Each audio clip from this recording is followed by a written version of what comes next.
संस्कृताय मित्रों, कैसे हैं आप। विश्वास है कि आप लोग स्वस्थ होंगे, मस्त होंगे।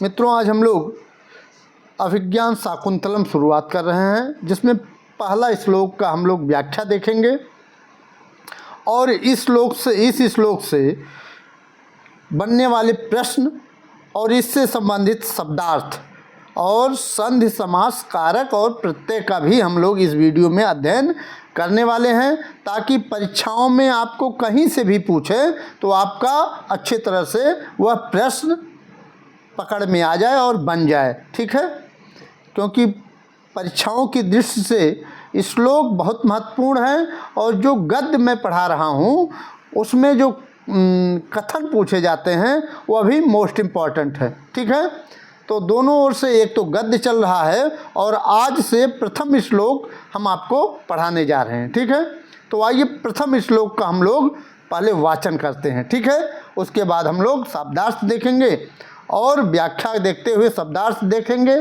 और उससे बनने वाले शब्दों का बारीकी से अध्ययन करेंगे। ठीक है, तो यहाँ नेपथ्य से कौन कहता है यह वाक्य, यह श्लोक कौन कहता है? दुर्वासा कहते हैं, पर्दे के पीछे से। ठीक है, तो पहले वाचन कर लेते हैं, उसके बाद हम लोग आगे बढ़ते हैं। ठीक है, आप जानते हैं कि अभिज्ञान शाकुंतलम में 7 अंक हैं। ठीक है, हम लोगों को चौथा अंक पढ़ना है। ठीक है, अभिज्ञान पद में ल्युट् प्रत्यय है, यह भी जानते हैं। श्रद्धरा छंद का प्रयोग किया गया है। ठीक है, मंगलाचरण में। ठीक, और भरतवाक्य से भी प्रश्न पूछता है। ठीक, वह भी मैं आपको बाद में बताऊंगा। ठीक है, आइए पहले हम लोग इसका वाचन करते हैं, वाचन करने के बाद अर्थ को देखेंगे। ठीक, विचिन्तयन्ति यमनन्यमानसा तपोधनं वेसि न मामुपस्थितं निस्यति त्वां न सिबोधितोऽपि सन् कथां प्रमत्तः प्रथमं कृतामिव कथां प्रमत्तः प्रथमं कृतामिव। यह सुंदर सा श्लोक वंशज छंद में है। ठीक है, दुर्वासा इसको नेपथ्य से अर्थात पर्दे के पीछे से बोलते हैं। ठीक है, आइए इसकी व्याख्या देख लेते हैं। तो यहाँ कहते हैं दुर्वासा अनन्य मानसा अर्थात एकाग्र मन से यम मीन्स जिसको विचिन्तयन्ति तुम विचार कर रही हो, जिसको तुम अनन्य मन से, एकाग्रचित मन से तुम जिसका विचार कर रही हो, वह क्या करेगा? और क्या कह रहे हैं? और माम उपस्थितम, और मैं तपस्वी हूँ। माम तपोधनम उपस्थितम,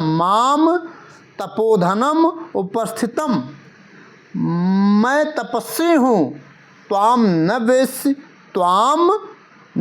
वेत्सि, तुम नहीं जान पा रही हो, तुम नहीं जान पाई कि मैं कौन हूँ। ठीक है, तो उसी तरह तुमको जैसे यहाँ दिया है प्रमत्तः प्रथमम कृतामिव कथाम। ठीक है, जैसे पागल व्यक्ति होता है, पहले कही गई कहानी को याद नहीं करता है, पहले कही गई कथा को याद नहीं करता है, उसी तरह सह मीन्स वह, अर्थात दुष्यंत, सह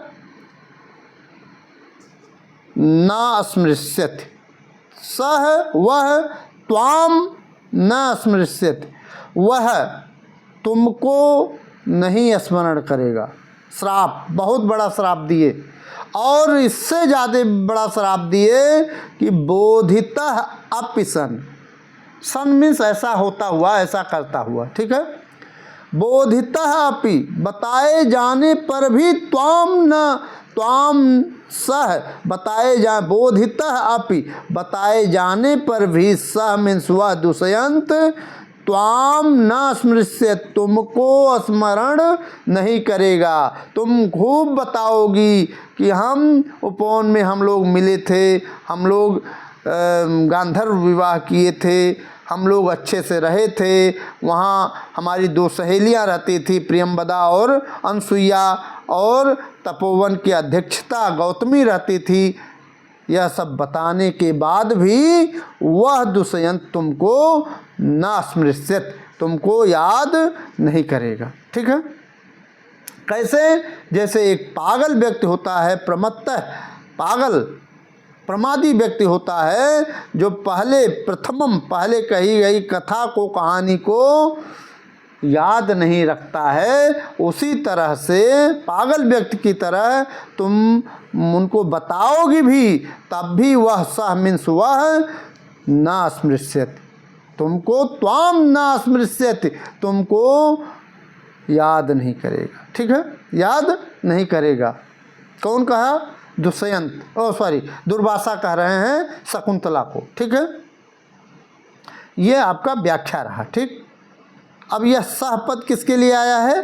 तो सहपद किसके लिए आया है? आपको एक एक बारीकी से अध्ययन करना चाहिए। ठीक है, सह मतलब दुष्यंत के लिए आया है। ठीक है, सह मीन्स वह दुष्यंत, त्वाम तुमको, त्वाम किसके लिए आया है? त्वाम आया है शकुंतला के लिए। ठीक है, ये तीसरी लाइन का जो त्वाम है वो शकुंतला के लिए आया है। ठीक है, और माम पद से किसका बोध हो रहा है? तो माम पद से दुर्वासा का बोध हो रहा है। ठीक है, तपोधन अर्थात तपस्वी दुर्वासा। ठीक है,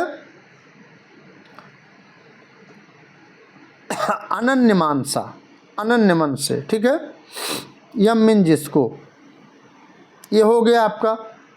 ठीक है, तो आइए पहले, और ये अच्छी तरह से समझ गए। इसमें कहने का अर्थ है, दुर्वासा कह रहे हैं कि एकाग्र मन से अर्थात दत्तचित्त होकर तू जिस व्यक्ति का चिंतन कर रही है और स्वयं अतिथि सत्कार लाभ के लिए आए हुए मुझ तपस्वी दुर्वासा को नहीं जान पा रही है, वह व्यक्ति जिनको तुम याद कर रही है, वही व्यक्ति याद दिलाने पर भी तुझे उसी प्रकार भूल जाएगा जैसे किसी प्रमादी या पागल व्यक्ति को अपनी पहले कही हुई बातें याद दिलाने पर भी उसे कही गई उस बात की याद नहीं आती है, उसी तरह से वो तुमको भूल जाएगा। ठीक है, आइए आगे देखते हैं इसका शब्दार्थ। ठीक है, यहाँ शब्दार्थ है, इसका अध्ययन करते हैं। तो अनन्य मानसा मतलब एकाग्रचित से या अनन्य मन से, यम जिसको, यम मीन्स जिसको। ठीक है, विचिंतयंती सोचती हुई या विचार करती हुई, उपस्थितम उपस्थित हुए, उपस्थित कौन हुआ? दुर्वासा। फिर यहाँ है तपोधनम माम पद से मैंने बता ही दिया, दुर्वासा के लिए आया है तपस्वी। मुझ तपस्वी को न वेश्य, नहीं देख पा रही हो, नहीं जान पा रही हो। सह मीन्स वही, कौन? दुष्यंत। सह मीन्स वह, प्रमत्तः उन्मत्त व्यक्ति के द्वारा, पागल व्यक्ति के द्वारा, प्रथमम पहले, प्रथमम मीन्स पहले, कृताम कही हुई, कथम्यु बात के समान, कथा की तरह, कथा के समान, बोधितः स्मरण दिलाने पर भी, याद दिलाने पर भी, अपमिन भी, त्वाम तुमको, शकुंतला को। ठीक है, न स्मृष्यति स्मरण नहीं करेगा। ठीक, आइए अब ये हो गया, शब्दार्थ हो गया आपका। अब संधि देख लेते हैं। ठीक है, इसमें बोधितः अपि आया है ना, विचिंतयंती यमन्यमानसा तपोधनम वेश न माम उपस्थितम, और स्मृष्य त्वाम न स बोधितो अपि सन, तो बोधितो अपि यहाँ आया है। ठीक है, तो तो बोधितः धन अपि, अतो रोरूप पुलताद पुलते से पूर्व रूप संधि हो गया है। ठीक है, इसमें बोधितो अपि में पूर्व रूप संधि हुआ है। ठीक, फिर यहाँ समास देख लेते हैं। संधि हो गया, भावार्थ हो गया, शब्दार्थ हो गया और समास में देख देते हैं। अनन्य मानसा, ठीक है, अनन्यम मानसाम यस्याः सा अनन्य मानसा। ठीक है, तो इसमें बहुब्रीहि समास हो जाएगा सीधे सीधे। तपोधनम, तपः योम धनम यस्य सः, तपः योम धनम यस्य सः तपोधनः। ठीक है, इसमें भी बहुब्रीहि समास हो जाएगा। अनन्य मानसा और तपोधनम दोनों में बहुब्रीहि समास हो जाएगा। ठीक, आइए प्रत्यय देख लेते हैं। प्रत्यय बोधितः कैसे बनेगा? बुध धातु णिच प्रत्यय और तय लगाएंगे तो प्रथमा का एक वचन में बोधितः बनेगा। ठीक, प्रमत्तः प्र उपसर्ग मध्य धातु और तय प्रत्यय लगाएंगे, प्रथमा का एक वचन में प्रमत्तः बन जाएगा। ठीक,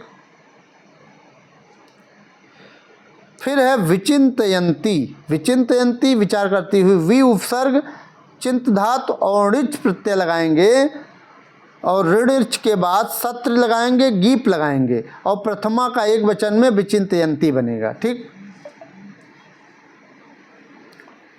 फिर है यहाँ पर उपस्थितम, उपस्थितम में कौन सा प्रत्यय है?